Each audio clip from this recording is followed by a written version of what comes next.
Bonjour à tous, on commence cette revue de presse en France où l'attente monte d'un cran à quelques jours du premier match des Bleus à l'Euro 2020. Après 2 victoires 3-0 en match de préparation, l'équipe de France arrive avec le plein de confiance avant d'affronter l'Allemagne mardi prochain. Les champions du monde en titre font la une du Parisien ce matin qui estime que cette fois, la France fait peur. Un groupe talentueux, une attaque de feu que toutes les sélections nous envient. Les Bleus de Didier Deschamps partent favoris de l'Euro qui débute demain. Et d'ailleurs, les joueurs sont remplis d'ambition à l'image d'Antoine Griezmann qui fait la couverture du journal L'Équipe dans lequel il a livré une longue interview. L'attaquant du FC Barcelone a déclaré qu'un Euro réussi, c'est la gagne, rien d'autre. Si les Bleus sont ambitieux et veulent remporter la compétition, ils devront d'abord arrondir les angles entre eux. Comme l'indique aussi le quotidien sportif, Mbappé est remonté contre Giroud, après sa déclaration sur les ballons qui ne sont pas arrivés lors de son entrée contre la Bulgarie. Si le reste des Bleus n'a pas été affecté par les déclarations de l'attaquant de Chelsea mardi soir, celui du PSG s'est senti visé. Didier Deschamps va devoir soigner les égos pour ne pas risquer la sortie de route. D'ailleurs, l'un des adversaires des Bleus en phase de poule, le Portugal, a lui aussi préparé sereinement ses matchs de préparation.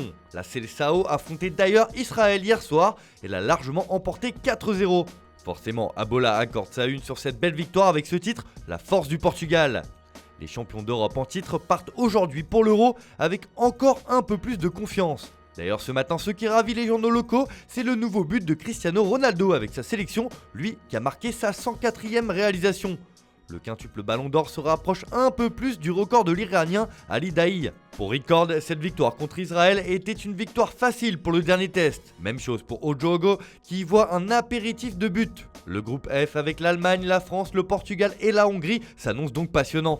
On file en Angleterre où la sélection nationale doit elle composer avec quelques pépins physiques juste avant son entrée dans la compétition. En effet, Harry Maguire, le défenseur central de Manchester United, est touché à une cheville et pourrait manquer le premier match face à la Croatie. Du coup, comme l'explique le Daily Telegraph sur sa une ce matin, l'Angleterre pourrait titulariser Luke Shaw en défense centrale. Southgate pourrait aligner 4 défenseurs latéraux contre la Croatie. Un geste audacieux est envisagé en raison de la blessure à la cheville de Maguire, résume le quotidien. Pour le Daily Mirror, l'essentiel est ailleurs et se lance déjà dans la compétition, bien résumé par ce titre, c'est parti. Enfin, le Daily Star reprend en une déclaration de Declan Rice qui espère remporter l'Euro et à cette occasion, il promet de boire une pinte de bière, chose qu'il n'a jamais faite jusque-là.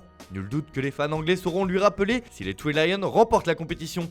Allez, on termine cette page Euro avec l'Italie qui est affamée comme l'annonce le Corriere dello Sport dans son édition du jour. La sélection italienne arrive en challenger mais avec beaucoup d'ambition et cela commence dès demain avec le match contre la Turquie, un adversaire redoutable du groupe A. Les hommes de Roberto Mancini restent sur 26 matchs sans défaite et arrivent à l'Euro avec énormément d'ambition.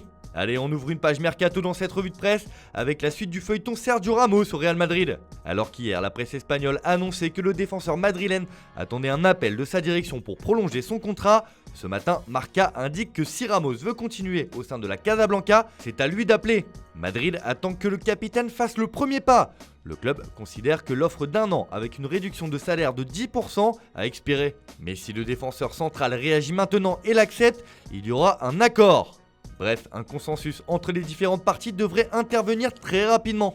Toujours dans l'actualité du club madrilène, AS révèle que Neymar bloque Mbappé au PSG alors que l'attaquant français est courtisé depuis de longs mois par les merengues. Pour prolonger son contrat avec le club parisien, le Brésilien a exigé que Mbappé reste alors qu'il est voulu par Madrid et le numéro 10 parisien a souhaité des renforts. Cela explique le ton sévère de Nasser El Khelaifi lors de son interview au quotidien L'Équipe il y a quelques jours. On reste en Espagne pour terminer ce tour de la presse, mais du côté de Barcelone, où c'est un joueur souvent annoncé au Barça qui fait la une du quotidien Sport ce matin. Il s'agit bien évidemment de Lautaro Martinez, l'attaquant de l'Inter. Pour le journal catalan, Lautaro fait un clin d'œil au Barça car il paralyse sa prolongation avec l'Inter en attendant une offre officielle du club blaugrana.